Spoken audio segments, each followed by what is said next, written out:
all, it's Katie and welcome back to my channel.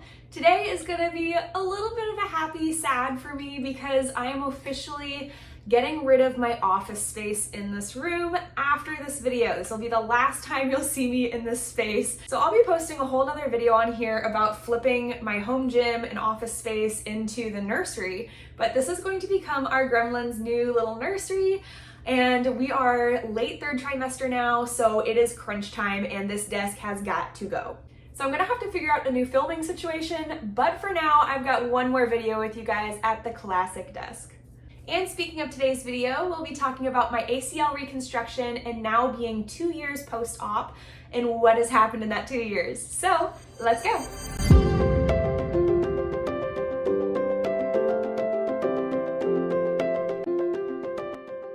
So if you don't know already, 2 years ago on July 27th, 2002, I had a full ACL reconstruction on my left knee, and I did a little video on it a while ago at I think 6 months post-op. So I'll link the video up here so you can watch that if you want. It's gonna go into more detail on the first 6 months after my ACL reconstruction and what that physical therapy looked like and things. But for today, we're gonna look at more of a broad overview of the last 2 years and what that recovery has looked like in the long term. And a lot of times I'll see people post videos about their ACL surgery, but I don't see a whole lot of this long-term 2-year or more scope of the actual recovery and what it looks like for athletes, down the road. So that's hopefully what I'm gonna share with you guys today.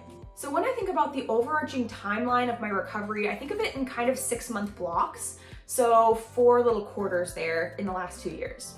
So for the very first 6 months of my recovery after surgery, it was a lot of basics. It was getting my stability in the knee back, building some base strength back into it. First off, getting range of motion, obviously. I couldn't even bend my knee much at first at all and had to use a CPM machine and sit on that for literally 6 hours a day. I don't know how I did that. That was ridiculous. And again, that other video goes into a lot more depth with the first 6 months, so I won't dive into it here. But all I remember from that first 6 months is that my knee was in constant, not pain necessarily, but constant discomfort. And there was a lot of fatigue involved with all of those muscles trying to fire and work and activate again and relearning a lot of things. So a lot of it was repatterning, building that muscle mass back, and just getting back to functionality. So the surgery happened in July, and by December, I was released from physical therapy and I was able to go back to the gym, and that's where quarter 2 starts. So quarter 2 was really kind of a strength building phase. I was moving out of the stability, trusting my knee a little bit more, kind of testing the waters in that first stage. And then once I've moved back into the gym, I was able to start building strength back into my knee, still building stability, obviously working a lot of single leg motions, a lot of balance, but it was still really obvious that my left knee was still very, very weak compared to my right knee. So by the time I finished physical therapy and got back in the gym, I was able to do a little bit of loaded lower body, using some lighter dumbbells and things like that, but my squat pattern was still not quite even. I would have to really focus on making sure my hips were staying even. Lunges, especially on the left foot back, right foot in front, were very difficult for me at first. And those have finally evened out after 2 years. They finally feel even on both sides, but there are still moments where, it'll still feel a little uneven. But that second 6-month period from, 6 to 12 months post-op was especially evident that my left leg was still very, very weak and I still had a lot of ground to cover. Even in the size of my quads, it was very obvious I had a lot of atrophy in my left quad. And by this point, I also had a special brace. I had that DonJoy brace where it Velcros around the knee. That brace was really handy and I wore it literally anytime I would do any kind of physical activity for those, 6 months as well. In that second stage. And I think it was starting to near the first anniversary, nearing that summer again, when I started weaning off the brace in certain circumstances. So in strictly weightlifting, where it's very controlled movements, maybe just a squat pattern, something basic, that I started taking off the brace for.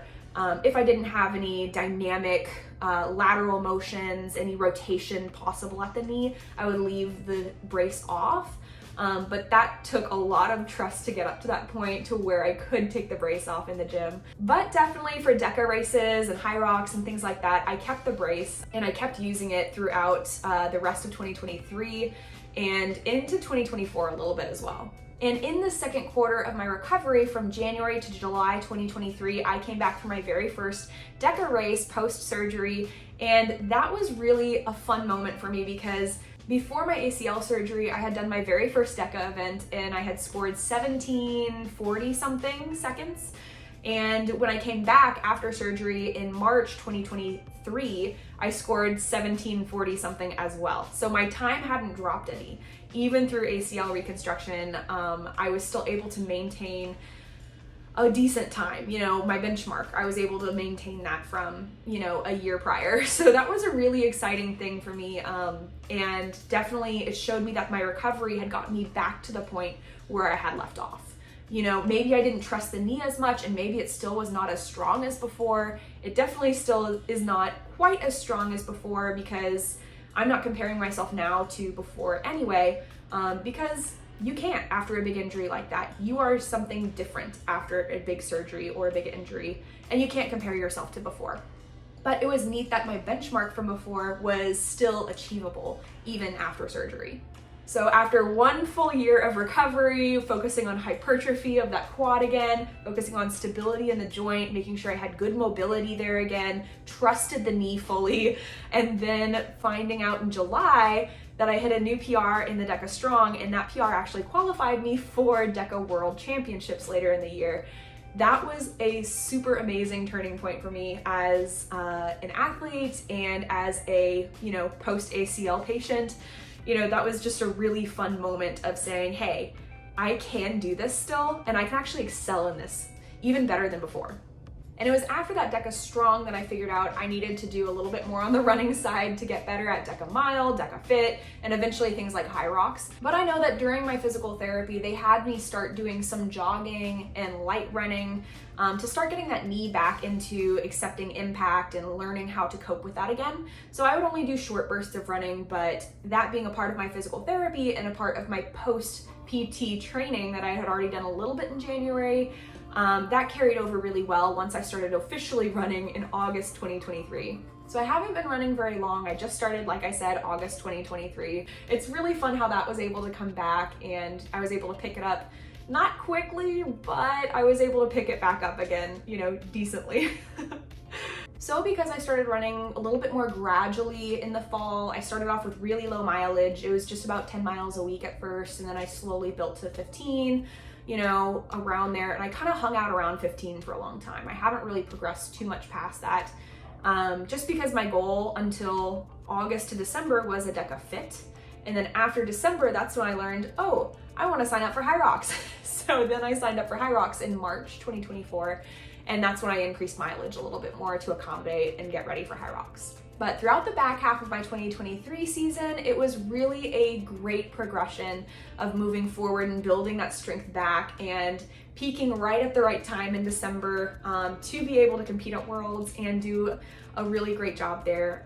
That was so much fun and it was a really great experience. And my ACL held up really well even over a multi-day event like that. It does get fatigued more quickly than my right knee for sure, and definitely before, you know, pre-ACL injury. After a DECA event, my knee is very fatigued. And at that point, I need to give it some rest because I can't do back-to-back events like that like I used to. It's just a lot of stress on the knee, the lunges and the box especially. In high rocks, things like the sled push, the burpees, it's a lot of impact and it's a lot of stuff on the knee. So it really needs time to rest before I were to do another bout of that again. So at least at DECA Strong World Champs last year, I had a good 12 hours from the morning when I competed to the evening when I competed in teams. So that was the perfect setup for me personally, and it worked out really well for my knee. But that's just something I have to anticipate now. If I plan to do a DECA event on a weekend, I have to make sure that there's separate days, because if I want to do the mile and the strong in one weekend, they cannot be on the same day. I just can't handle 2 DECA events on the same day anymore.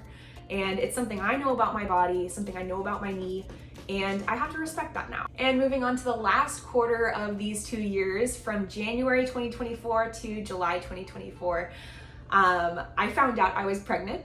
right before New Year's. So after World Champs, I was just coming off of that, doing a little bit of an off season, and found out I got pregnant. So my husband and I are super excited. It came a little bit earlier than we had expected, but here we are. And it is July, I'm now 8 months in, and we are almost there. But this year has been clearly defined as a pregnancy year from New Year's onward. So that means that my training has been a little bit different this year. And I'm honestly so glad we waited a full year and a half after ACL surgery to have a kid, because the extra strain on the knee has been evident. So throughout the first half of pregnancy, I really didn't notice too much extra strain on the knee, but especially back half of second trimester, now into the third, I'm almost up 30 pounds, and it is definitely showing.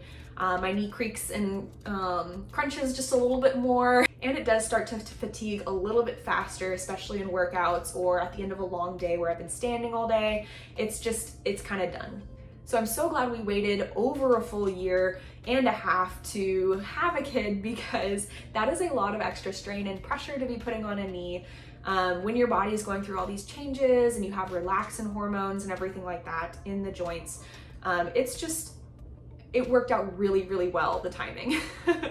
But even with pregnancy, I was still able to do 2 DECA events my first trimester, DECA Strong and Mile. I got a PR on my Mile at 12 weeks. And then I did my very first High Rocks event in March at 17 weeks pregnant.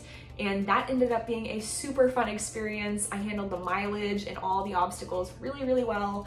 And that was before I started showing too, so it was really nice because I could still do a full burpee broad jump, lay down on the floor, get a little rest, and get back up. So if I had a belly, I couldn't have done that. So it was really nice. And I had done several full sims of High Rocks before I actually went and did the event, so I knew my knee could handle it. It was quite a lot on my knee, especially the day after. So I know I probably couldn't do a whole lot of extra, doubling up on a weekend or something, especially with High Rocks. That's just a lot of extra stress and fatigue that my knee doesn't on the normal week undergo. So planning for longer duration, those longer intensity, slow burn type of events, I'm gonna have to watch those a little bit more carefully in the coming years. Because I know those things are gonna stress my knee. And honestly, over the last 2 years, my knee has been a total champ, handling all the PT and recovery, all the hybrid performance, and even pregnancy demands that I put on it. So it has been such a champ. The recovery, or the surgery, was super, super successful. Obviously the recovery was too.